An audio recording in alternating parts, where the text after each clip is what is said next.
ద్వాదశ జ్యోతిర్లింగాలు ఈ భూమి మీద సర్వ మానవాళి పాపాలను పటాపంచలు చేసే ఆధ్యాత్మిక సౌరభాలు. ఎల్లవేళలా నిలిచి ఉండడానికి ఆ మహాదేవుని మహిమలు మనలను పునీతులను చేయడానికి ఉద్భవించినవే ద్వాదశ జ్యోతిర్లింగాలు.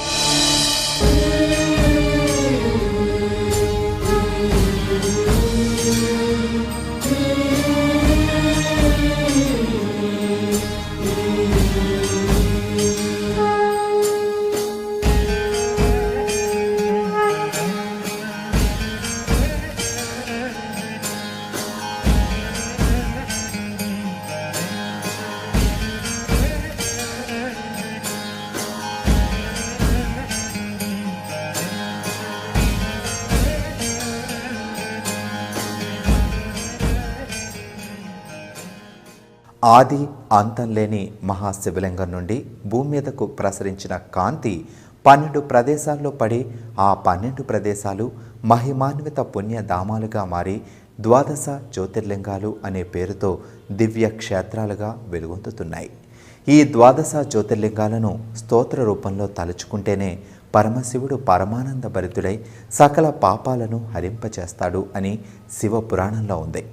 అటువంటి మహాత్యం కలిగిన ఈ ద్వాదశ జ్యోతిర్లింగాలను ఆ మహాదేవుడికి అత్యంత ప్రీతిపాత్రమైన ఈ కార్తీక మాసంలో తలచుకున్న వాటి గురించి విన్నా చూసినా కూడా అనంత పుణ్యం కలుగుతుంది. 12 జ్యోతిర్లింగాలు భారతదేశానికి నలువైపులా పర్వత శిఖరాల్లో, సముద్రాల తీరాన, నదీ పరివాహక ప్రాంతాల్లో, అలాగే మైదానాల్లో కూడా వెలసిల్లుతున్నాయి. సౌరాష్ట్రలోని సోమనాథ్, ఆంధ్రప్రదేశ్లోని శ్రీశైలం, మధ్యప్రదేశ్లోని మహాకాళేశ్వర్, ఓంకారేశ్వర్, ఉత్తరాఖండ్లోని కేదార్నాథ్, మహారాష్ట్రలోని భీమశంకర్, త్రయంబకేశ్వర్, ఉత్తరప్రదేశ్లోని వారణాసి, గుజరాత్లోని ద్వారకా, మహారాష్ట్రలోని పర్ని, తమిళనాడులోని రామేశ్వరం, మహారాష్ట్రలోని కృష్ణేశ్వర్లు ద్వాదశ జ్యోతిర్లింగాలు. అయితే ఒక్కో జ్యోతిర్లింగ క్షేత్రంలో ఒక్కో పేరుతో కొలువుదీరాడు ఆ కైలాసవాసుడు. అయితే ఈ క్షేత్రాలను కూడా ఒక క్రమ పద్ధతిలో దర్శించుకోవాలి. అతి శక్తివంతమైన జ్యోతిర్లింగాలలో మొదటి జ్యోతిర్లింగ క్షేత్రం గుజరాత్లోని సోమనాథ్. అరేబియా సముద్ర తీరంలో ఉన్న ఈ సోమనాథ్ని ప్రభాస తీర్థం అని కూడా పిలుస్తారు. ప్రస్తుతం ఈ ప్రాంతాన్ని వేరావట్ అని పిలుస్తున్నారు. ఈ సోమనాథ్ దేవాలయాన్ని చంద్రుడు నిర్మించాడని స్థల పురాణం. చంద్రుడికి దక్షుడు ఇచ్చిన శాపాన్ని శివుడు పాక్షికంగా ఉపసంహరించడంతో ఆ మహాదేవునికి బంగారంతో ఆలయాన్ని నిర్మించాడు. అయితే కాలక్రమంలో ఈ ఆలయం మొత్తం 6 సార్లు ధ్వంసం అయింది. ఈ ఆలయ గర్భగుడిలో శివలింగం 4 అడుగుల ఎత్తుండి ఓంకారంతో అమర్చి ఉంటుంది. ఇక్కడికి వచ్చే ప్రతి భక్తుడు ముందుగా సముద్ర స్నానం ఆచరించి ఆ తర్వాత సోమేశ్వరుని దర్శనార్థం ఆలయంలోకి వెళతారు. ఈ సోమనాథ జ్యోతిర్లింగం ఆది జ్యోతిర్లింగంగా ప్రసిద్ధికెక్కింది. ఈ క్షేత్రంలో నిత్యం శైవారాధన జరుగుతోంది.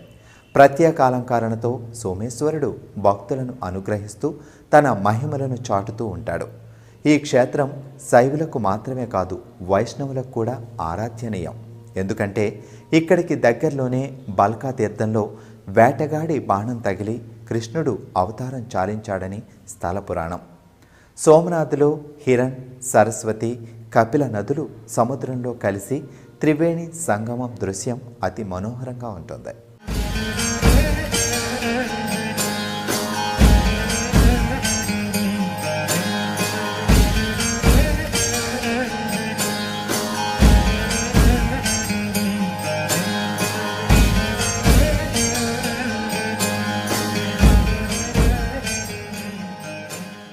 ఇక 12 జ్యోతిర్లింగాలలో రెండవది శ్రీశైలం.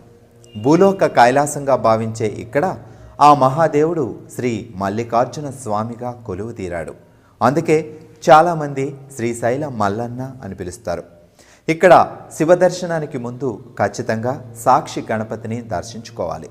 మనం ఈ క్షేత్ర దర్శనం చేసుకున్నట్లు మల్లికార్జునునికి గణపతి విన్నవిస్తాడని చెబుతారు. ఈ క్షేత్రంలోని మరో ప్రత్యేకత ఏంటంటే ఈ క్షేత్రంలోనే అష్టాదశ శక్తి పీఠాలలో ఒకటైన భ్రమరాంబికాదేవి శక్తిపీఠం కూడా ఉంది. ఒకే క్షేత్రంలో జ్యోతిర్లింగం, శక్తిపీఠం దర్శించుకోవడంతో జన్మ ధన్యం అన్న భావన కలుగుతోంది. వేకువజామున మల్లికార్జున దర్శనార్థం వెళ్ళిన వారికి గర్భాలయంలోకి వెళ్ళి సాక్షాత్తు ఆ మహాదేవుని దివ్య లింగాన్ని తాకే భాగ్యం ఉంటుంది. ఈ శ్రీశైల శిఖరాన్ని దర్శించుకుంటే పునర్జన్మ ఉండదని భక్తుల నమ్మకం. ఇక ఈ క్షేత్రంలో ఎన్నో పురాతన ఆలయాలు, తీర్థాలు ఇప్పటికే రహస్యంగా అలరారుతున్నాయి. కుమారస్వామి అలిగి ఇక్కడికి వచ్చి ఉండిపోతే పార్వతీ పరమేశ్వర్లు చూడ్డానికి వచ్చి ఇక్కడ కొలువయ్యారని చెబుతారు.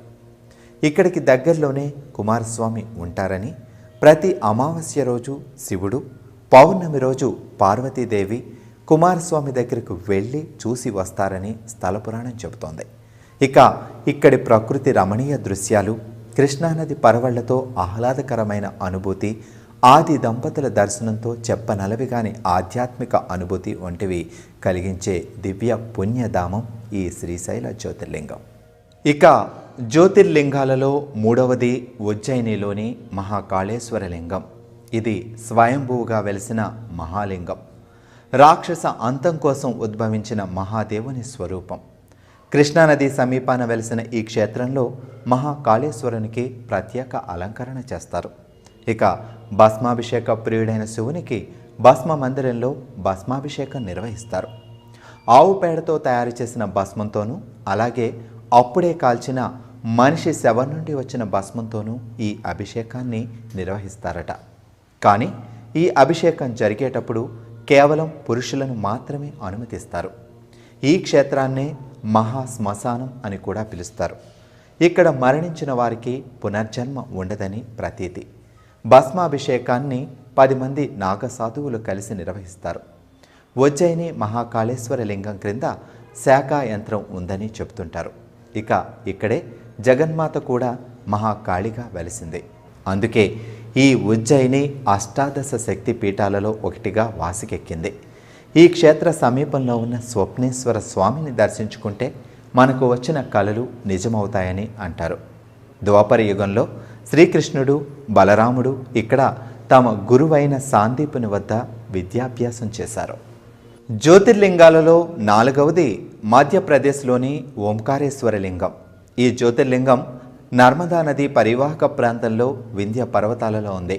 అయితే ఇది ఒక ద్వీప ప్రాంతం అని, అది కూడా ఓంకార ఆకారంలో ఉంటుందని అంటారు. ఈ క్షేత్రం అంతా చాలా ప్రశాంతంగా ఉండి పరమశివుని పావన దర్శనాంతరం అలౌకిక ఆనందం పొందుతాం. దివ్య ద్వాదశ జ్యోతిర్లింగాలలో 5వది మహామహిమాన్వితమైన వైద్యనాథ్. మార్కండేయుణ్ణి యముడు నుండి శివుడు రక్షించింది ఇక్కడే. అమృతాన్ని రాక్షసులు అపహరించాలి అనుకున్నప్పుడు ఆ అమృత కలశాన్ని, ధన్వంతరిని మహావిష్ణువు ఇక్కడే ఈ లింగంలోనే దాచాడని చెబుతారు. వాటి కోసం రాక్షసులు వచ్చి ఈ లింగాన్ని ముట్టుకోగానే మంటలు చెలరేగాయని, దేవతలు వచ్చి స్తుతించి ఆ అమృత భాండాన్ని స్వీకరించారని అంటారు. అందుకే ఈ మహాలింగాన్ని అమృతేశ్వర లింగం అని కూడా పిలుస్తారు. ఇక్కడ ప్రతి ఒక్కరూ ఈ దివ్య వైద్యనాథ లింగాన్ని తాకి తరిస్తారు. అందుకే ఈ పర్ణి వైద్యనాథుడు ప్రత్యేకమైన జ్యోతిర్లింగంగా వర్ణించబడ్డాడు. ద్వాదశ జ్యోతిర్లింగాలలో 6వది భీమశంకరం. అయితే ఈ పేరు కుంభకర్ణుని కుమారుడైన భీముడు అనే రాక్షసుడి పేరు మీద వచ్చింది. దేవతలను భయభ్రాంతులకు గురిచేస్తున్న భీముడిని సంహరించే సమయంలో అతను వేడుకోగా శివుడు అతని నివాస స్థలమైన సహ్యాద్రి పర్వత శ్రేణుల్లోని భీమశంకరునిగా వెలిశాడు. అయితే ఆ రాక్షసుడిని సంహరించే సమయంలోనే శివుడి చెమట బిందువు అక్కడ పడి నదిగా మారిందని పురాణం కథనం. దీనికి నిదర్శనంగా ఆ శివలింగానికి కొద్ది దూరంలోనే భీమానది పుట్టింది. ఈ జ్యోతిర్లింగం అత్యంత ప్రకృతి రమణీయతతో అలరారుతుంది. ఇక్కడ పుట్టిన భీమానది కృష్ణానదికి ఉపనది. భీమశంకరుని అభిషేకం పూర్తయిన తర్వాత 4 ముఖాలు కల వెండి తొడుగుతో అలంకరిస్తారు. తలచుకున్నంతనే పుణ్యాన్ని ప్రసాదించే జ్యోతిర్లింగాలలో 7వది రామేశ్వరం. ఇక్కడ శివుణ్ణి రాముడు సేవించాడు కనుక రామేశ్వరుడు, రామనాథ స్వామి అని పిలుస్తారు. అయితే ఇక్కడ ఆలయంలో 2 లింగాలు ఉంటాయి. వాటిలో ఒకటి సీతాదేవి తయారు చేసిన సైకత లింగం అంటే ఇసుక లింగం. 2వది కైలాసం నుంచి హనుమంతుడు తీసుకొచ్చిన విశ్వలింగం. రావణ వధ తరువాత ఆ బ్రహ్మ హత్యా పాతకాన్ని తొలగించుకునేందుకు రాముడు శివుణ్ణి ప్రతిష్ఠించి పూజించాడని ఒక కథనం, లంకకు బయలుదేరే ముందు పూజించాడని మరో కథనం ఉన్నాయి. ఇక రామేశ్వరం చుట్టూ ఎన్నో పుణ్యతీర్థాలు ఉన్నాయి. అలాగే ఆలయ ప్రాంగణంలో ఉన్న 18 బావుల్లోని నీటితో స్నానం చేసి తడి బట్టలతో ఆ రామేశ్వరుణ్ణి దర్శించుకుంటే కోరుకున్న కోరికలు తీరతాయని భక్తుల విశ్వాసం. అయితే ఇక్కడ 2 శివలింగాలు ఉండడంతో ముందుగా విశ్వలింగాన్ని సేవించి ఆ తరువాత సైకత లింగాన్ని పూజించాలని రాముడు సూచించాడట. అందుకే ఇక్కడ అదే పద్ధతి కొనసాగిస్తారు. ద్వాదశ జ్యోతిర్లింగాలలో 8వది దర్శన భాగ్యంతోనే సకల పాపాలు హరించే గుజరాత్లోని నాగేశ్వర జ్యోతిర్లింగం. ఈ జ్యోతిర్లింగాన్ని ఇక్కడికి సమీపంలో గల అమర్దత్ అనే సరస్సు నుండి తీసి పాండవులు ఇక్కడ ప్రతిష్ఠించారని స్థల పురాణం. దాన్ని సమర్థించే కథలు కూడా ఉన్నాయి. అలాగే ఈ జ్యోతిర్లింగాన్ని జగద్గురు ఆదిశంకరాచార్య దర్శించారని, ఆ మహాదేవుణ్ణి పూజించారని అంటారు. ఇది ద్వారకకు అతి దగ్గరలో గల ప్రాచీన జ్యోతిర్లింగం. ఇక్కడ ఆ నాగేశ్వర మహాలింగాన్ని దర్శించాలంటే కొంచెం గుహలాంటి ప్రాంతం నుంచి గుడిలోకి వెళ్ళాలి. అయితే ముందుగా దగ్గరలో ఉన్న అమర్దత్ సరస్సును మాత్రం దర్శించాల్సిందే. ఇక్కడికి చేరుకోవడానికి జలమార్గం గుండా ప్రయాణించాలి. 12 జ్యోతిర్లింగాలలో అత్యుత్తమమైనది, అతి ప్రాముఖ్యత పొందినది 9వ జ్యోతిర్లింగమైన వారణాసి, అదే కాశీ. ఈ జ్యోతిర్లింగానికి ఒక ప్రత్యేకత ఉంది. అదేంటంటే ఈ నగరాన్ని స్వయంగా ఆ మహాదేవుడే నిర్మించాడు. పైగా శ్రీ మహావిష్ణువు కూడా ఇక్కడ తపస్సు చేసి శివుణ్ణి ధ్యానించాడు అని చెబుతారు. ఆ సమయంలో శ్రీహరి చెవి నుండి జారిపడిన ఒక మణి ఉన్న చోట ఒక నీటి గుండం ఏర్పడిందట. దాన్నే మణికర్ణిక అని పిలుస్తారు. దీన్ని ముందు వారణాసి అని పిలిచేవారు. అయితే ఇక్కడ ఎక్కువగా కాసు అనే తెగవారు ఉండడం వల్ల కాశీగా పిలువబడింది. ఇక ఆ కైలాసనాథుడు విశ్వనాథుడిగా స్వయంభువుగా వెలిశాడు. ఇక పరమ పవిత్రమైన గంగానది పరవళ్ళు తొక్కుతూ ప్రవహిస్తూ ఆ మహాదేవుణ్ణి నిత్యం అర్చించడానికి పొంగి పొరలుతున్నట్లు ఉంటుంది. ఈ కాశీక్షేత్రంలో కన్ను మూసిన వారికి పునర్జన్మ ఉండదని సమస్త పురాణాల్లో ఉంది. ఇక్కడ కాశీ విశ్వేశ్వరునికి రోజు 5 సార్లు హారతి ఇస్తారు. అలాగే ఈ పుణ్యక్షేత్రంలో గంగా హారతి కూడా అత్యంత ప్రభావం పొందింది. అలాగే ఇక్కడ ఆ జగన్మాత కూడా విశాలాక్షిదేవిగా శక్తిపీఠంలో కొలువై ఉంది. కాశీ దర్శనం సర్వజన్మల్లో సర్వపాపహరణం. ద్వాదశ జ్యోతిర్లింగాలలో 10వది మహారాష్ట్రలోని త్రయంబకేశ్వరం. ఇక్కడ మహాశివుడు త్రయంబకేశ్వరుడిగా కొలువై ఉన్నాడు. ఇక్కడే పరమ పావని గంగాదేవి గౌతమి అను కన్యగా మారి శివుని ఆజ్ఞతో గోదావరిగా ఉద్భవించింది. ఇక్కడ త్రయంబకేశ్వరుడు చాలా వింతగా వెలిశాడు. కేవలం పానపట్టం మాత్రమే ఉంటుంది, లింగం ఉండదు. ఇక్కడ ఉన్న చిన్న గుంటలో నిత్యం నీళ్లు ఊరుతూ ఉంటాయి. అది ఎలా సాధ్యం అన్నది ఎవ్వరికీ అంతుపట్టని విషయం. సాక్షాత్తు ఆ గంగామాత శివుణ్ణి అభిషేకిస్తుందా అన్నట్లు ఉంటుంది. గోదావరి మాత జన్మస్థానం ఈ ఆలయానికి కొన్ని వందల అడుగుల ఎత్తులో ఉంటుంది. ఇక్కడ ఉన్న కుశవార్తనం అనే సరస్సులో స్నానం చేస్తే సర్వ పాపాలు తొలగిపోతాయని భక్తుల నమ్మకం. త్రయంబకేశ్వరుడు అంటే 3 నేత్రాలు గల దేవుడు అని అర్థం. సూర్యుడు, చంద్రుడు, అగ్ని అనే 3 దివ్య నేత్రాలతో వెలిసిన మహామహిమాన్వితమైనది ఈ త్రయంబకేశ్వర జ్యోతిర్లింగం. ఇక 11వ జ్యోతిర్లింగమైన కేదార్నాథ్ జ్యోతిర్లింగం పరమశివుని నివాస స్థానం అని చెప్పుకునే హిమాలయ పర్వతాల్లో ఉంది. కొండ కింద నుండి 14 కిలోమీటర్ల ఎత్తులో హిమాలయ పర్వతాల మధ్యలో ఈ జ్యోతిర్లింగం మహాకాంతివంతంగా ప్రకాశిస్తూ ఉంటుంది. మార్గ మధ్యంలో ఉన్న అనేక గుండాలలో స్నానం చేసి ఇక్కడికి చేరుకుంటారు. అయితే కాలినడకన చేరుకోవడం కష్టం కాబట్టి ఎక్కువ మంది గుర్రాలపైన కానీ డోలీలలో కానీ ఇక్కడికి చేరుకుంటారు. లింగం కానీ విగ్రహం కానీ ఇక్కడ ఉండవు. కొన్ని అడుగుల ఎత్తైన త్రికోణాకారం ఉంటుంది.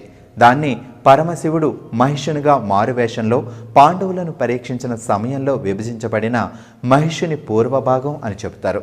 ఇక ఈ ఆలయం అక్షయ తృతీయ నుండి కార్తీక పౌర్ణమి వరకు మాత్రమే తెరిచి ఉంటుంది. మిగతా సమయంలో ఆలయంలోని విగ్రహాలను కొండ క్రిందకు తీసుకొచ్చి ఉకీమత్ అనే ప్రదేశంలో ఉంచి పూజిస్తారు. ఇక ఈ జ్యోతిర్లింగానికి అతి దగ్గరలోనే మందాకిని నది పరవళ్లు తొక్కుతూ ప్రవహిస్తోంది. 2013లో యాత్ర సమయంలో సంభవించిన వరదలో కేదార్నాథ్ పట్టణం కానీ మిగతా ప్రాంతం కూడా చాలా వరకు నాశనం అయింది. కానీ గుడి మాత్రం చెక్కు చెదరలేదు. ఇక్కడ ఆ మహాదేవుడు కొలువై ఉన్నాడు అని చెప్పడానికి ఇదే ప్రత్యేక నిదర్శనం. మానవాళిని కరుణించే ఆ కైలాసనాథుడు కొలువైన 12 జ్యోతిర్లింగాలలో 12వది మహారాష్ట్రలోని కృష్ణేశ్వర్. ఎల్లోరా గుహలకు అతి చేరువలో ఉంది ఈ జ్యోతిర్లింగం. మిగతా అన్ని చోట్ల జ్యోతిర్లింగం పేరు ఆ మహాదేవుని అనుసరించి వస్తే ఇక్కడ మాత్రం శివుని కోటిలింగాలను పూజించిన మహాభక్తురాలు అయిన కృష్ణ పేరు మీద వచ్చింది. ఆమె విన్నపం మేర శివుడు ఇక్కడ కృష్ణేశ్వర లింగంగా వెలిశాడు. ఇది శైవులకు అత్యంత ముఖ్యమైన పుణ్యక్షేత్రం. శివునికి అత్యంత ప్రీతిపాత్రమైన ఈ కార్తీక మాసంలో శివనామ స్మరణతో పాటు జ్యోతిర్లింగాల గురించి విన్నా చూసినా కూడా విశేష పుణ్యం. అలాగే ఉదయం సాయంత్రం ద్వాదశ జ్యోతిర్లింగ స్తోత్ర పఠనం కూడా ఈ పూజా ఫలితాలను ఎన్నో రెట్లు పెంచుతుంది అనడంలో ఎలాంటి సందేహం లేదు. హరహర మహాదేవ శంభో శంకర.